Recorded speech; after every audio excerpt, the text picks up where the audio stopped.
This episode is brought to you by Progressive Insurance. Do you ever think about switching insurance companies to see if you could save some cash? Progressive makes it easy to see if you could save when you bundle your home and auto policies. Try it at Progressive.com. Progressive Casualty Insurance Company and Affiliates. Potential savings will vary. Not available in all states. Remember, friend, your body is not the enemy. The world's impossible standards are. And every time you name that truth out loud, you don't just free yourself, you also free someone else who's listening and thinking they're alone. Your calling, your leadership, your gifts, they don't shrink because of your size. They expand the moment you show up as you are.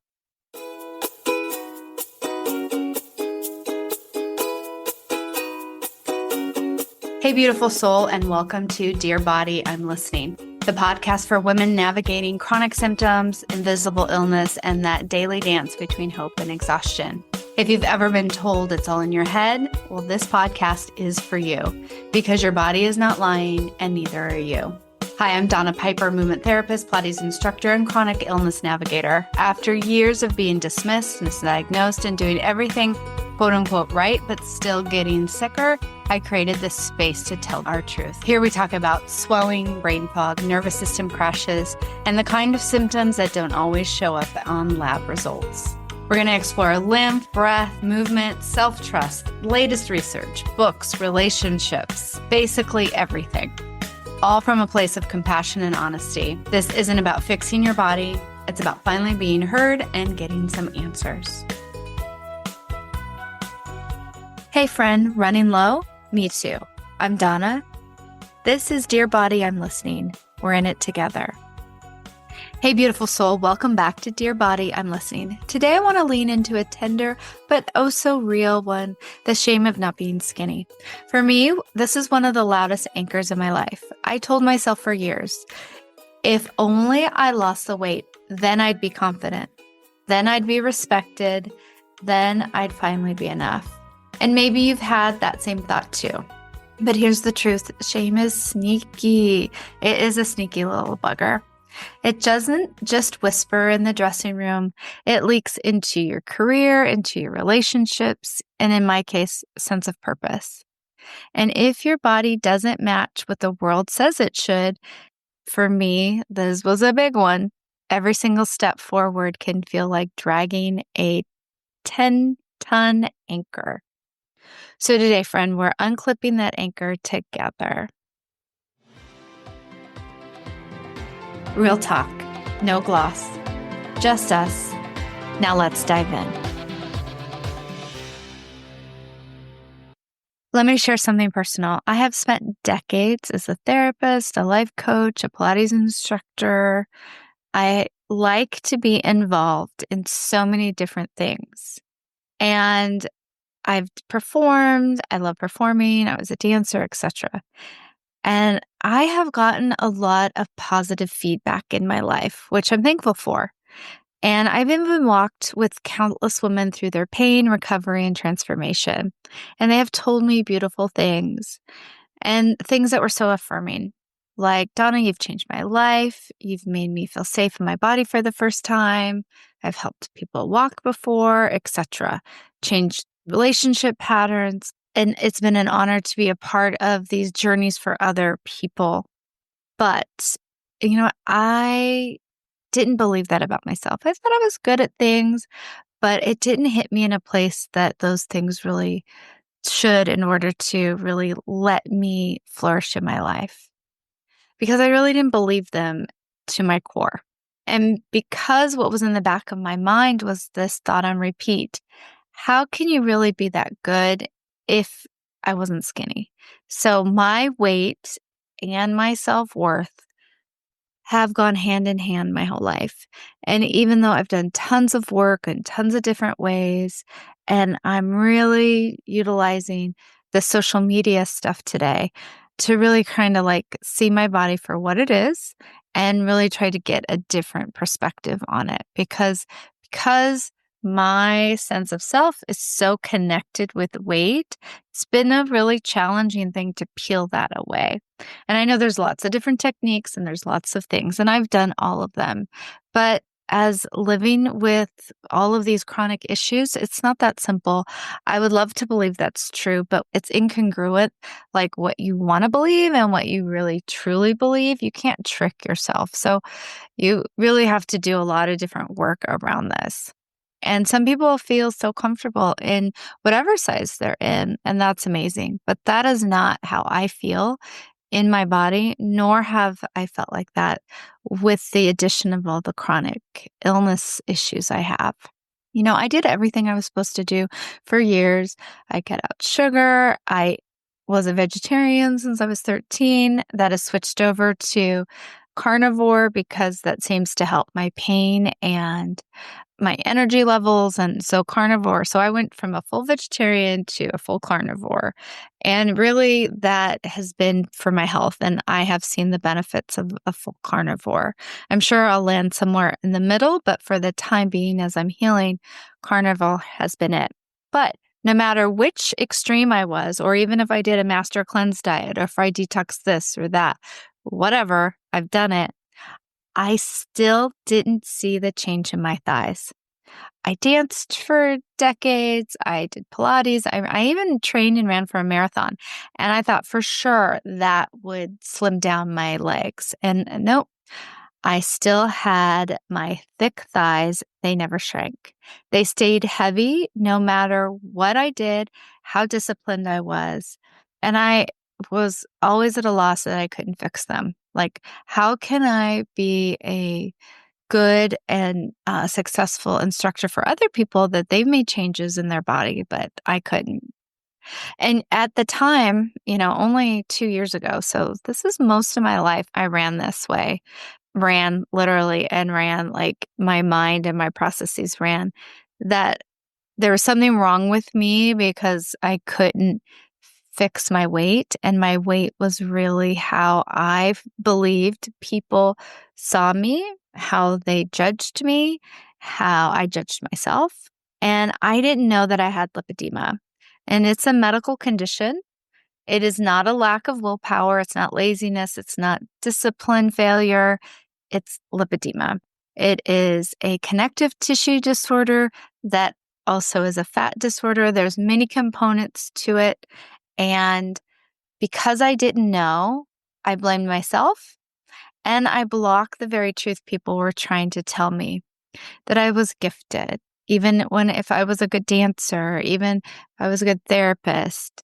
And I even blocked that I was helping people and I was good at what I did. I knew I was like adequate and good, but it wasn't like, oh my gosh, each accomplishment, each thing that I did, each accolade I got, it fueled me. I was like, okay, this is my baseline. I kept on thinking, no, because I'm not thin, there is something inherently wrong with me and everything else doesn't count. And it won't count until I'm skinny. And that was a full-on lie. It was such BS. It still is. But that was my anchor that weighed everything down, and my confidence, my career, my sense of worth. Now it's time for the connective thread, where the story meets the science. So here's the thing. It's not just in my head, and it's not just in yours either. The science actually backs this up. So I'm going to go over 3 studies. The first one is about weight stigma, and it says weight stigma raises cortisol. Research has shown that women who are exposed to weight stigmatizing experiences have increased cortisol. So cortisol is a stress hormone, and that spikes. And this is according to Tamiyama et al. And I'll leave the links down in the show notes so you can research it on yourself some more. And high cortisol, what is that? It fuels inflammation, blood sugar swings, anxiety, and depression. So shame doesn't just feel bad, it literally stresses your body. In this next study, in lipedema, so women with lipedema, their stigma predicts depression beyond the symptoms.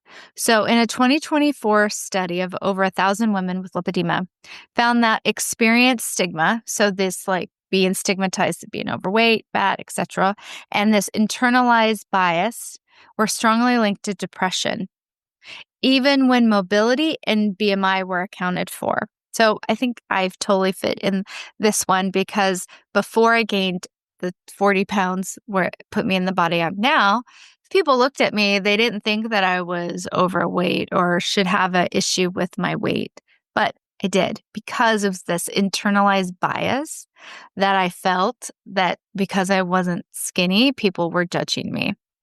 And that's my translation. I will leave the Clark and it all steady down below so you can further look at that. So the translation is this from their study, that it just wasn't the fat, it was the shame about the fat. So that's really where all of these things come into play. And the last study I want to mention is internalized stigma makes it worse. So carrying the stigma inside, believing those harsh voices, has its own harmful effects. Lower self-esteem, more distress, disordered eating, avoiding care. And that's from Durso and Latner in 2008. The study I'll also link down below. So neuroscience adds this layer. Shame doesn't just embarrass you. It gets encoded in your nervous system as danger. That's why walking into a Pilates studio, in my case, as being an overweight teacher, or a workplace or a party can spike your fight or flight. Your body remembers shame as a survival threat. And here's the picture that helps me most. Shame is like dragging this anchor. You can still move forward, still achieve incredible things, but every step comes with a cost, more energy than it should. Healing doesn't erase the past, but it does give you the key to unclip that anchor so that your steps feel lighter. And before we move on, I want to bust one big fat lie. Skinny bodies don't struggle with chronic illness. Wrong. Illness doesn't check your gene size before it shows up. So you can have lipedema, you can have ME, chronic fatigue, POTS, MCAS, HEDS, any sort of hypermobility issue, whether it's EDS to HSD to whatever. There's other ones too out there, not just these, but these are the ones I live with. So these are the ones I know about. And they live in every body of every shape. And it's not what you do or don't do. These are all have a genetic component, and your body's doing things on its own to get you in these states. And because they're so under researched, recognized, and treated, that it's hard to manage these symptoms because you don't really even know that it's a part of this cluster. Like for me, having hypermobility EDS, I had a cluster of symptoms that I didn't even know that were symptoms. I just thought my body was having a hard time doing things, or I just get headaches, or I'm just always in pain. So I changed my pain threshold to meet other people's thresholds. So this is a huge lie, and this is worth like talking about a little bit more. And when we or I tie my worth to wellness or weight, which I do, I and we just don't hurt myself or ourselves. So we kind of do that by erasing millions of people's of realities. And that seems pretty dramatic, but it's true. If I am a underreporter 100% of my symptoms, and I do want to pretend that I am way better than I am. So I am trying to get to a place where I say my issues not because it's part of my identity or that I'm a victim, but because that the more people talk about their symptoms and other people are like, oh, you have that too, it becomes more of a collective norm, like that's okay. And then people could look at research to find out ways to treat themselves and change their behaviors and daily activities, maybe food, maybe movement, etc. Because some movements can be triggering you constantly. So figuring out how that works for you is the reason why I do talk about all of these things, including the shame that I personally have with having fat legs and now being a size 12, 10, 12. I don't shame other people in their bodies. I actually envy people that are in larger bodies that feel super confident. And I know that people that are in a size 0 also struggle with identity and purpose issues. So it really has nothing to do with your size. However, for me personally, that's how I interpret it. Mythbuster. Less hype, more help. Myth 1, if only I were skinny, I'd finally feel confident. The truth is that confidence doesn't come from subtracting pounds, it comes from subtracting shame. And the second myth, we already talked above, but it's worth restating. Skinny bodies don't struggle with chronic illness. The truth, illness is not a size issue. It's a systemic issue. Respect doesn't come from a body type. It comes from the humanity inside the body. So just know that if you struggle with any of these things like I do, that just you need to start to remind yourself that these are big lies. And eventually it takes some work, but my hope is for everyone to not have these same sort of correlations and find some help if you need to readjust these major obstacles in really living fully. Feel good flow time, micro moves, macro reliefs. Let's breathe together. Now, let's talk about what actually helps us start unclumping the anchor. A lot of people will tell you, just say affirmations or you're beautiful or, try not to let things bother you, et cetera, which is great advice. However, living with it and changing this internal system is tough, especially when you believe it.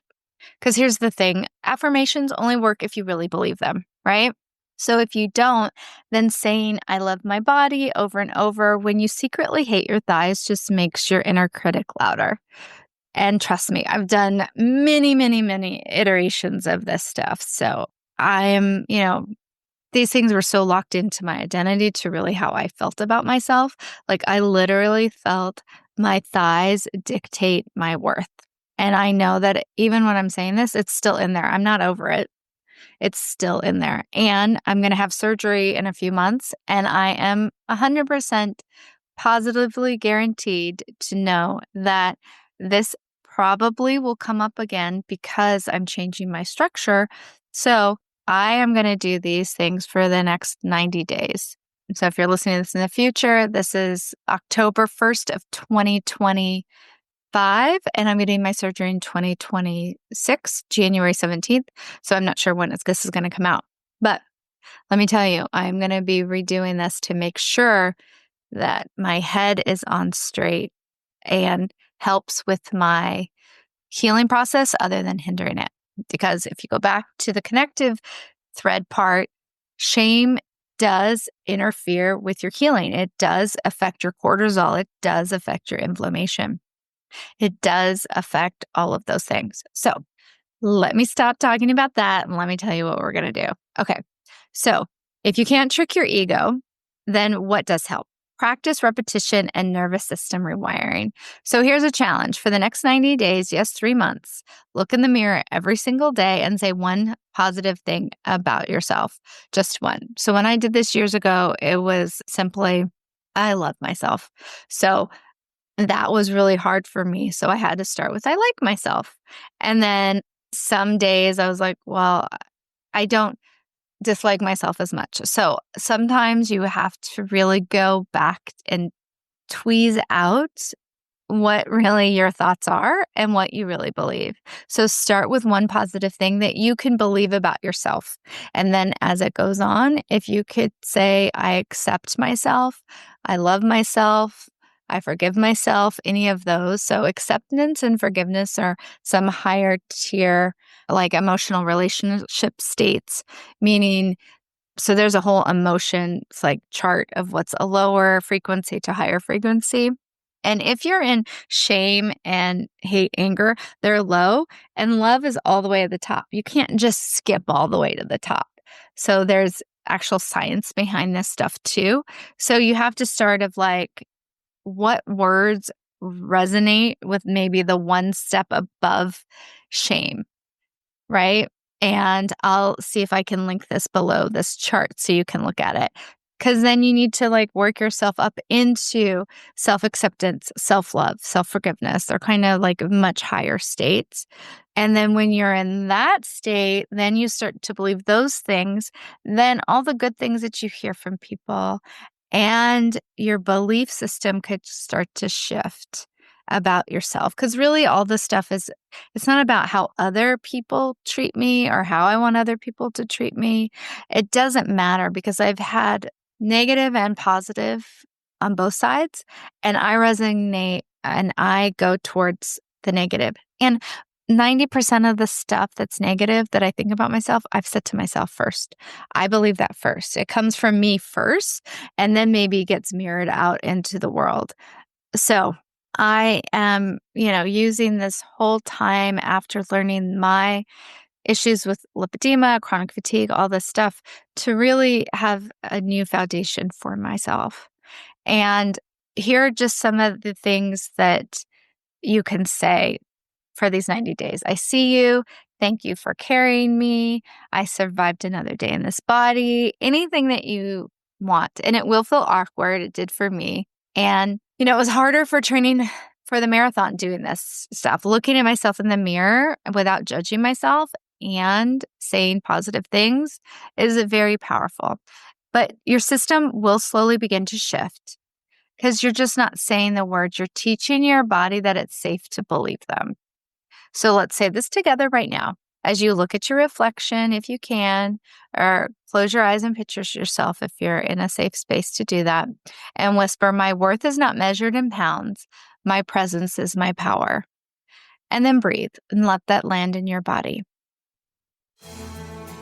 This is shared education and lived experience, not medical advice, and is not meant to be. Check in with your body, check in with your clinician, and find out what fits your life. Remember, friend, your body is not the enemy. The world's impossible standards are. And every time you name that truth out loud, you don't just free yourself, you also free someone else who's listening and thinking they're alone. Your calling, your leadership, your gifts, they don't shrink because of your size. They expand the moment you show up as you are. So thank you for being here today. And if this episode spoke to you, share it with someone else who carries that anchor. And never forget, if you're breathing, you are worthy. Until next time. You've been listening to Dear Body, I'm Listening. Now it's time to remember to be gentle with your capacity, meet yourself where you are. And if this has helped, send it to a friend who also needs a soft reminder and a gentle place to land. If this episode made you feel even more seen, brought you clarity, or reminded you that you're not alone, please take a moment to rate, review, and send it to someone who needs that same reminder. You can find more tools, blog posts, and support over at donnapiper.com. And hey, don't forget to subscribe so you never miss an episode.